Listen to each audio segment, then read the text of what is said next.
హరీష్ రావుకు కవిత పరామర్శ. మాజీ మంత్రి తండ్రి మృతి పట్ల కుటుంబానికి సంతాపం. కాళేశ్వరం ఇష్యూపై విమర్శలు. సస్పెండ్ తర్వాత తొలిసారి భేటీ.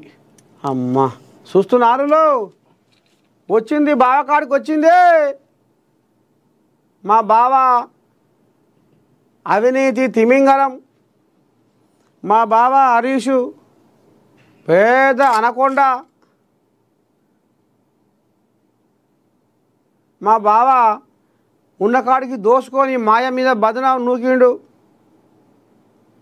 మా బావ అడ్డగోలుగా సంపాదించుకొని అన్యాయంగా మా అయ్య మీద బట్టగాల్చి మీద వేసిండు. అదంతా పిల్లికూనలై మా అయ్య చుట్టుకుంది. ఏది ఆ అవినీతి, ఆ పాపమంతా, ఆ పాపమంతా కాళేశ్వరం అవినీతి అంతా పిల్లికూనలయ్యి మా అయ్య చుట్టుకుంటే మా అయ్య ఇంట్లో ఊగుగానే కాలు జారి పడ్డాడు.